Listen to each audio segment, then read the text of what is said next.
Welcome to Mythical Phylogeny Adventures. I'm your guide, Jason. Last winter, I talked about what sort of spells would be the best to use in the dead of winter.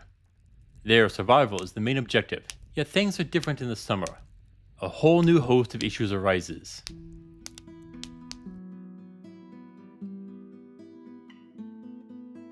Summer is enjoyable. It's warm, the days are long. Yet, there's something that comes with all of that. And that is those bloody stupid bugs. They're irritating and annoying. You got swarms of gnats and flies that buzz around you, and then you got mosquitoes that come and bite you. Then we got fleas and ticks to deal with. And that's not all of them. So what can we do to keep these bugs off?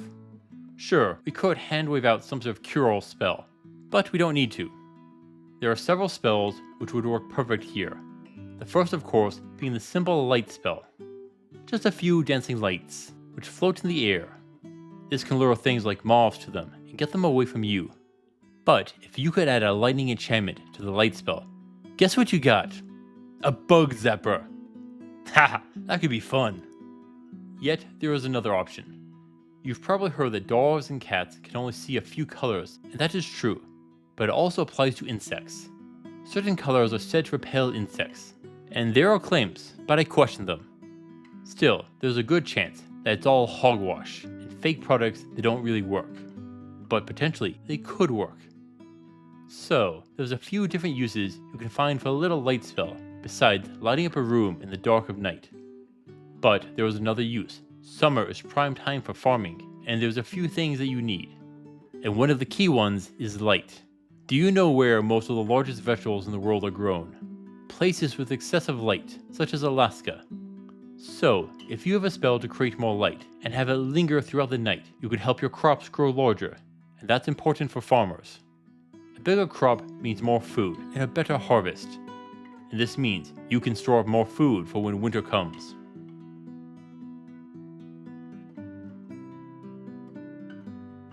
There is a second thing which is needed for crops to grow, and that is water. A spell to conjure water can be used to supply it.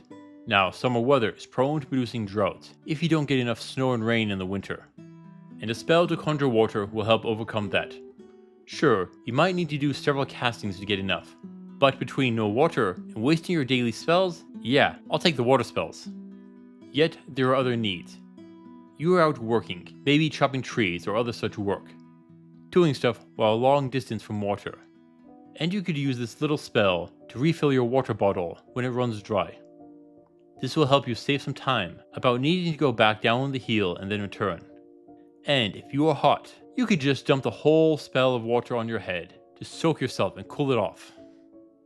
Ah, and that brings up the pool. Has anyone here ever filled up a swimming pool?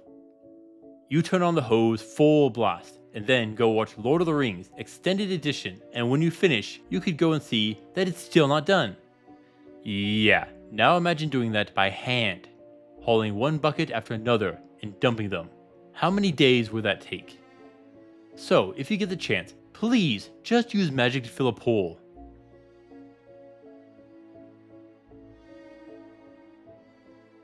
And to further produce your crops, a simple plant growth spell will flourish. This would further improve your crop production, and that is the main goal of farmers in the summer. In addition, you can use variations of the spell to produce trees for logging, even get them closer to the village. So, you don't need to walk so far when you are working. Mind you, I am curious as to the quality of the wood grown using this method. When trees grow in the wild, they tend to have narrower rings and can result in a denser wood. Trees grown faster on a tree farm tend to have wider rings and thus tend to be a softer wood. So, this may alter the type of tree you use when logging. Still, such a spell could also be used to produce popular corn and hedge mazes to entertain people. Yes, there is much to gain by using such a spell.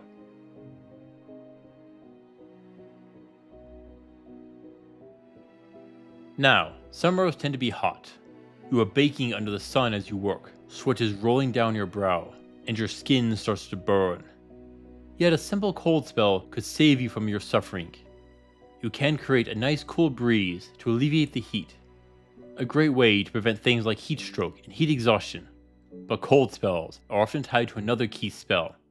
Ice spells. You got a way to make a lasting cooling spell. Take some water and freeze it. Then put it in your drink, and you get yourself a nice glass of iced tea. And how much are you going to make? I wouldn't use a cold spell to just create one little ice cube. No, I'd make a large slab of ice. And we've got a few other things we can use it for. One of the most important inventions in the last century is the refrigerator. Yes, this is something important. It's a box that keeps things cold. So what did people do before? Well, a cellar under the house, a basement of sorts. Or another was an ice box or an ice house. They'd have someone come and deliver a block of ice to keep this box cold until it all melts. Now, there were other ways to make ice using cooling systems with a lot of work to achieve it. And they would have to do this daily, and that costs money. So, just use a spell over and over, save the water from each batch of melting ice, and start again. You will lose a little water each time due to evaporation and spillage, but that is a minimal loss to be certain. And there's one final option here, and that is making icy treats. Things like snow cones and ice cream will be possible, and much easier to make using magic. No longer do you need to go through the elaborate methods and as much work to create it.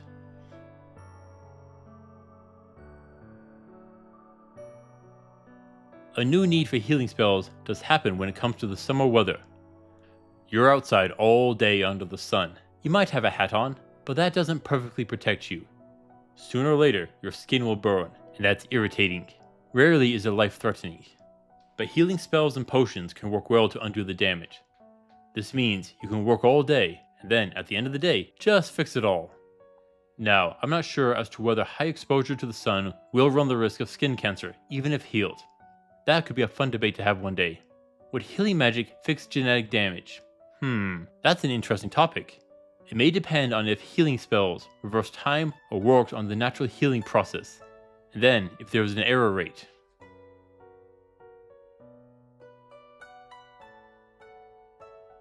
This one is a bit different. It's not one particular spell, but a group. When the weather turns warm, people will often use this as a time to travel, and there is a multifaceted aspect of it. The first is making a car. Now, I'm not talking about using an artificer to make one, but simple spells to achieve the same thing. And all you need is a simple spell to push something. A very simple telekinesis spell, or spell of movement. Just climb into the cart and cast this little spell to make it roll forward. And with that, you don't need to walk. No need to wear out your feet with walking for miles and miles without end. Doesn't this sound nice? And I'm sure that this spell would be much less work. And if you could load more people into the cart, you can take turns casting the spell. Each can probably get a good distance.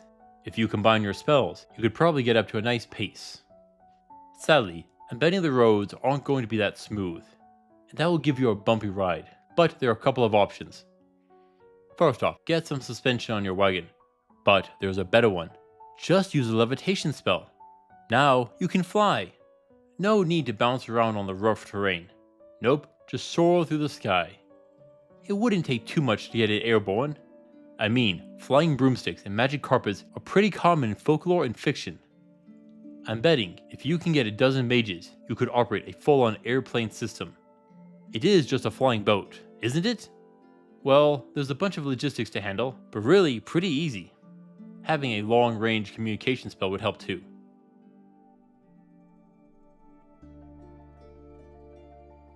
And with travel comes the issue of trade and currency. What are you to do? Carry a bag of coins and gems to trade. What about your own goods to trade? Well, a bag of holding would help a lot. No longer do you need a large and heavy suitcase to drag along. Just get a bag of holding and put all your stuff inside. That would be nicer. Yet what if we expanded that idea? A great example is in the Harry Potter series, and how things like tents and cars are enchanted to be bigger on the inside. That means you could get away with small portable lodgings, more comfortable than just a thin layer of fabric. No, you could have a full set of luxury goods with you. A nice bed to be sure, a stove, an icebox, and so on. There is a lot you can find to store in your mobile home away from home. I guess running a camper and RV would really be a simple idea to pull off in a fantasy world. Overall, there are a lot of spells which would be more useful in the summer months. Everything from farming to travel could benefit from magic. Tell me, adventurers, What other spells do you think would work wonders in the summer? I can guarantee that I have missed many options. Thank you for watching. Please return next time. Until then, I'll see you on the roads.